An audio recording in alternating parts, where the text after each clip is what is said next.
জি sir.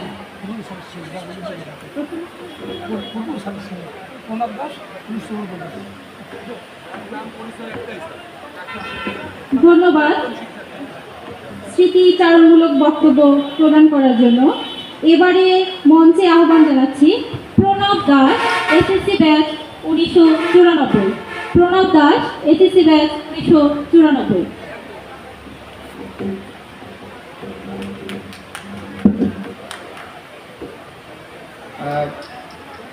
সবাইকে ধন্যবাদ দিচ্ছি আমার অন্তরের অন্তঃস্থল থেকে আজকে এখানে দুটো কথা বলতে দেওয়ার জন্য। আমি আসলে এরকম কখনোই মঞ্চে এভাবে বক্তব্য এত লোকের সামনে বা এত বড় ভাই আমাদের বা ছোট ভাই বা আমাদের যারা গুরুজন আছেন, হ্যাঁ আমাদের শিক্ষক, তো আসলে কি আমার মানে এরকম মানে কাঁপাকাঁপি লাগতেছে। হ্যাঁ, তো এখন যদি আপনারা নির্ভয় দেন তাহলে হয়তো বা দুটো কথা বলতে পারবো তাই আর কি। তো সবাইকে আসলেই মানে এত ভালো লাগতেছে, যেমন আমাদের এই যে কাঞ্চন স্যার আমাদের, হ্যাঁ আমাদের প্রিয়, সবার প্রিয়, এত সুন্দর বক্তব্য দিয়েছেন স্যার। তো আসলে সেখান থেকেই আমি স্মৃতিটা শুরু করতে চাই।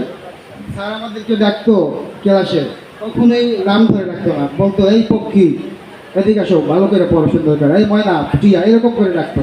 তো আমাদের যে কত ভালো লাগতো। তো এখনও এই ঈদের মৌসুম চলতেছে, প্রত্যেকটা ঈদের মৌসুমে আমরা বন্ধুরা যখন একত্রিত হই তখন কিন্তু আমরা ওই সব স্মৃতিচারণ করি আসলে। কিন্তু এইভাবে পাবলিকলি এটা তো আজকে পাবলিসিটি হবে যেহেতু সকলের সামনে, কিন্তু এখানে মানে মানে অন্তরালে যেটা একান্ত একদম নিভৃতে বন্ধুরা যখন একত্রিত হই তখন কিন্তু আমরা আসলেই সবসময় স্মৃতিচারণ করি। শিক্ষক মণ্ডলী যারা আছেন তাদের সম্পর্কে, আমাদের ছোটোবেলার বন্ধু বা এলাকার যারা বড় ভাই বা ছোট ভাই, সব কিছু নিয়ে একটা আলোচনা হয়। তো তার ভিতরে মুখ্য থাকে আমাদের টিচার এবং ছাত্র এবং শিক্ষকের যে একটা একটা মেইল যে বন্ধন ছিল, সেটাকে আমরা আসলে মিস করি, অনেক মিস করি। তার জন্য তা আমরা ওখানে ফিরে যেতে চাই, কিন্তু এখন তো আর ফিরে যাওয়া কখনো সম্ভব না, এটাই। তো এই প্রসঙ্গে বলতে গেলে আমাদের যারা শিক্ষক যারা প্রয়াত হয়েছেন তাদের প্রতি আমার গভীর শ্রদ্ধা নিবেদন করছে এই মুহূর্তে। বিশেষ করে প্রধান শিক্ষক ছিলেন এই স্কুলের আব্দুল মান্নান হাওলাদার, আমার শ্রদ্ধেয় স্যার এবং প্রিয় ব্যক্তিত্ব। তো খুবই মানে আমরা মানে গভীর শ্রদ্ধা করে স্মরণ করি সবসময় স্যারকে, অনেক মিস করি আমি। হ্যাঁ, তো স্যার কী বলবো, মানে স্যারের অবদান এই স্কুলের জন্য অনেক, যেটা আসলে ভাষায় প্রকাশ করা সম্ভব না। দুধর্মের মতো এই এলাকায় আমার মনে হয় স্যারের প্রধান শিক্ষক মানে যত এখানে সবাই শিক্ষক, সবাইকে আমি সম্মান করে শ্রদ্ধা করি, কিন্তু তার প্রধান শিক্ষক হিসেবে শিক্ষকতা কাল অনেক বেশি। হ্যাঁ, আমি জানি না, হয়তো আমি ভুল হতে পারি।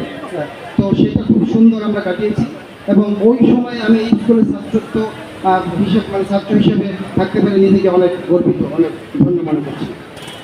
তো এরপরে আসি আমার শ্রদ্ধেয় আরেকজন স্যার মোস্তফা স্যার আমার ম্যাথের টিচার, রয়্যাল আমার সহপাঠী রয়্যাল বলে দিয়েছেন। তো স্যারের যে একটা মানে অন্যরকম নিজস্বতা, সেই নিজস্বতা দিয়ে আমাদেরকে শিখিয়েছেন। যখন একটা কিছু নিজে পারা আর অন্যকে শেখানো, সেটা দুইটা বিষয়, ভিন্ন ব্যাপার। তো যেটা ট্রান্সফার, যেটা মানে ব্রেন টু ব্রেন ট্রান্সফার, সেটা কিন্তু একটা ভিন্ন একটা মাত্রা। তো শ্রদ্ধেয় মোস্তফা স্যারের যেটা টেকনিক ছিল অঙ্ক শেখানোর, এবং বিশেষ করে জ্যামিতি, সম্পাদ্য, উপপাদ্য, যে আমাদের ক্লাসের আমার মনে হয় কারো ওই সম্পাদ্য উপপাদ্য মুখস্থ করার কোনো প্রয়োজন ছিল না। আমরা আমাদের যেভাবে যদি একটা অন্য যে কোনো রাইটার একটা বই দিলে আমরা সেটা সলভ করে দিতে পারতাম না। তো এইটা কিন্তু আমরা স্যার কাছ থেকে শিখেছি। এই জন্য স্যারকে অনেক, স্যারের প্রতি আমরা অনেক কৃতজ্ঞ। আজকে যতটুকুই হয়েছি, তো আমি বলবো শিক্ষিত হইতে পারিনি হয়তো বা, যতটুকু আমরা করতে পেরেছি, তো তার পিছনে স্যারদের অবদান, এটা আমরা সারা জীবন আমরা মনে থাকবো এবং আমরা কৃতজ্ঞ। আর তারপরে বলতে গেলে আমাদের ইংলিশ শিক্ষক শ্রদ্ধেয় মোশাররফ স্যার, আমার পাশেই স্যার এখানে বসে আছেন। তো স্যারের যে ইংলিশ শেখানোর যে একটা টেকনিক ছিল, সেটা আমি বলবো আমার জীবনের শ্রেষ্ঠ টিচার, আমি বলবো ইংলিশ টিচার। এবং আমি মনে করি বাংলাদেশের ভিতরে সর্বশ্রেষ্ঠ ইংলিশ শিক্ষক আমার এই শ্রদ্ধেয় স্যার, আমার এখানে বসে আছেন এবং স্যারের এই টেকনিকে আজকে আমি মানে কি বলবো, আমি অত নগণ্য ক্ষুদ্র, কিন্তু আমি ওয়ার্ল্ডের যে কোনো ইউনিভার্সিটিতে আমি লেকচার দিতে পারি ইংলিশে, তাতে আমার একটুকু বাঁচবে না, কিন্তু সম্পূর্ণ আমার এই স্যার, এই যে স্যারের অবদান, স্যারের কাছ থেকে আমি ইংলিশ ভাষা শিখেছি, এই জন্য আমি চিরকৃতজ্ঞ। শুধু আমি না, আমি মনে করি আমার এলাকার এসে পার্টনারশিপ আমি স্টেক হোল্ডার সবাই, ঠিক আছে? তো স্যারের প্রতি এলাকার সবাই, আমরা যারা ছাত্রছাত্রী রয়েছি সবাই আমরা কৃতজ্ঞ। তাদের পক্ষ থেকে আমি স্যারের কাছে আর একবার দোয়া চেয়ে নিচ্ছি, যাতে আমরা আরও অনেক সুন্দর ভালো থাকি এবং ভবিষ্যতে আমাদের পরবর্তী প্রজন্ম এখানে যারা আছে তারা যাতে আমরা যারা বয়োজ্যেষ্ঠ আছি বা স্যারের মতো এরকম আরও যারা সম্মানিত, এবং যারা ব্যক্তিত্ব আছেন, মহতি, তাদের কাছ থেকে শিক্ষা নিয়ে সবাই যাতে সামনের দিকে আরও এগিয়ে যেতে পারে এবং মেধার বিকাশ সাথে বাড়াতে পারে, সেই ব্যাপারে আমি স্যারদের কাছে এবং এলাকার যারা মুরব্বী আছেন এখানে উপস্থিত, স্কুল এখানে প্রাক্তন ছাত্রছাত্রী, তাদের কাছ থেকে আমি দোয়া চেয়ে নিচ্ছি। তো আজকে আর বক্তব্য দীর্ঘায়িত করবো না, সময়ের স্বল্পতা। তবে আরেকটা ব্যাপারে একটু বলতে চাই, জাতি এবং সমাজ গঠনে শিক্ষকের ভূমিকা সেটা হচ্ছে প্রধান এবং অন্যতম।